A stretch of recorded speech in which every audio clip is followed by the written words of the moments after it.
Amelia Earhart, Jimmy Hoffa, Ricky Van Shelton. What do these three people have in common? Well, they each climbed to the top of their world and then mysteriously vanished. Ricky Van Shelton pulled himself from rural Virginia to the top of country music, racking up 10 #1 hits in just half a decade.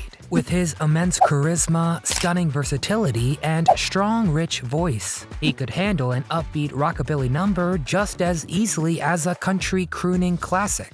Simply put, the guy helped pave the way for artists like Garth Brooks, who in the ensuing years would help redefine country music. But then he just disappeared. So what really happened to Ricky Van Shelton? Today we're gonna find out the truth behind his name, his origins, and his early life. Along the way, we'll run into mysteries, strange visions, and of course, Ricky's sudden and shocking disappearance. Before we get started, make sure to give this video a thumbs up and subscribe to the channel for more episodes like this. Now, let's dust off the picture on the milk carton as we go find out.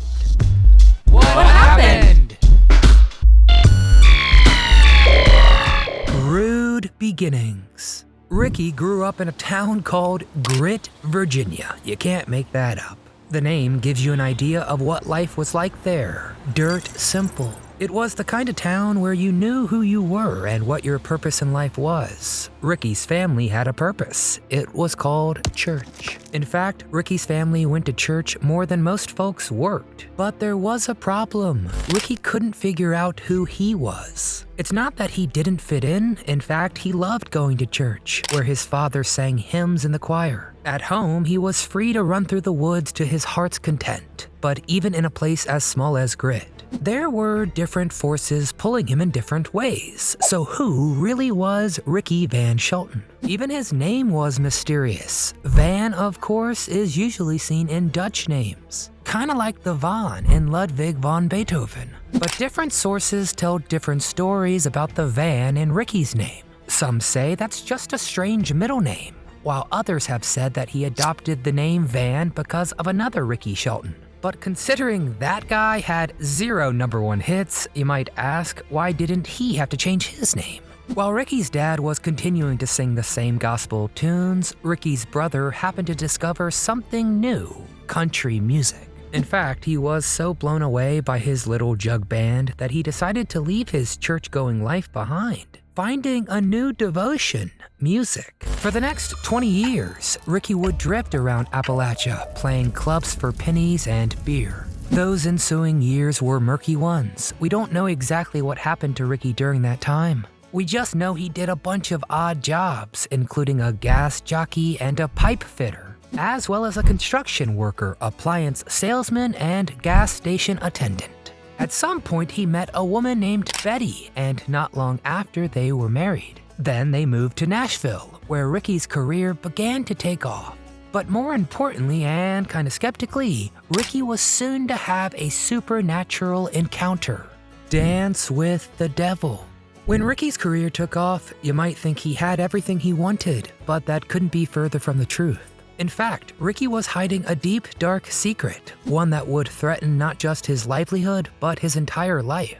Musicians aren't exactly known for being the most disciplined bunch, except in the world of music. But Ricky was an outlier. In his years in the club circuit, he'd seen too many performers falling all over themselves on stage. And he knew that he couldn't maintain a tight band with lax standards. So he had one rule: no drugs or alcohol before a show. And believe it or not, Ricky and the band were able to hold themselves to this standard.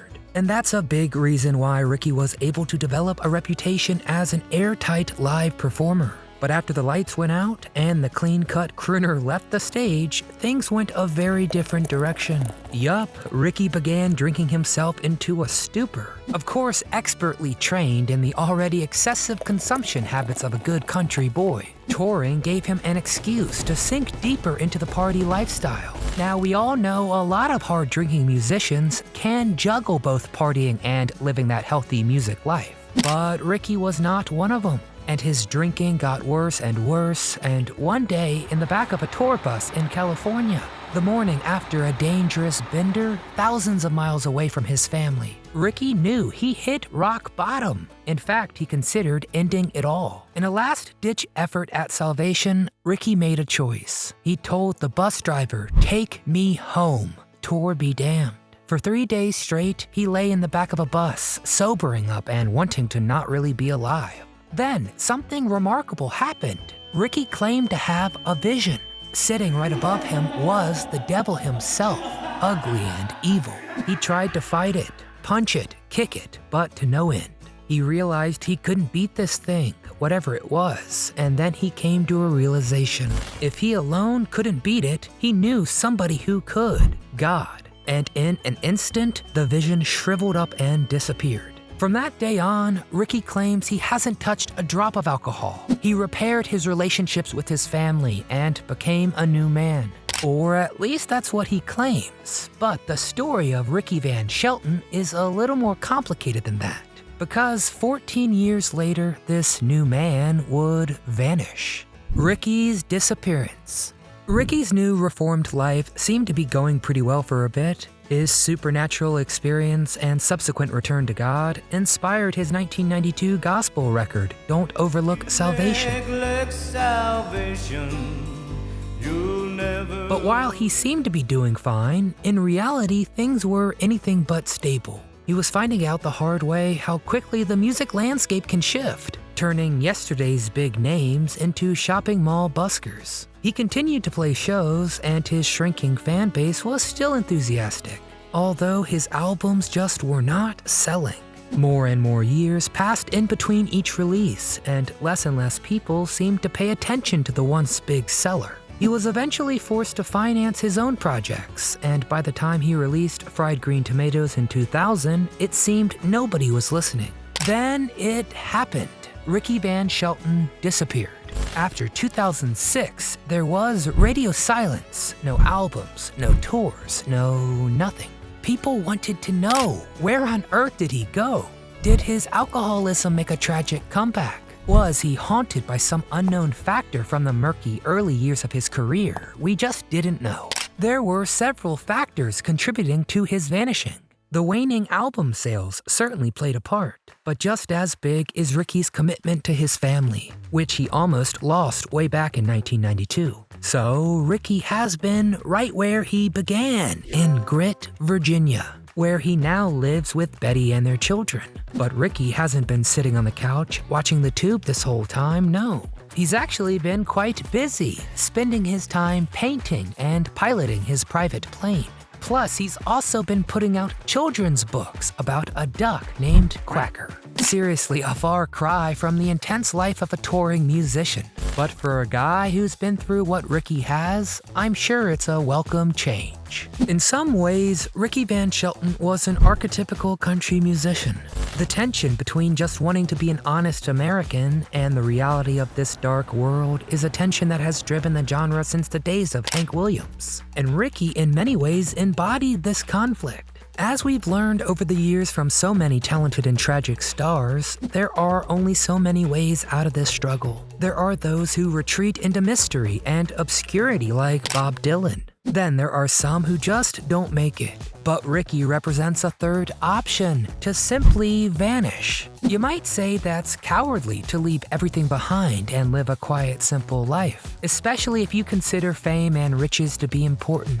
But I believe Ricky gives us a model for a third way of life. Realization that a career is only so fulfilling. The rockin' years are fun, but it's the ones that come after that really matter. So now we want to know what you think. Do you think his disappearance was the right thing to do? What would you do in Ricky's shoes? And what is the best Ricky Van Shelton song? Get in the comments and tell us your thoughts. Before you leave, hit that thumbs up icon to show us support and tell us who else we should cover next. Subscribe to our channel and come back often so we can keep telling you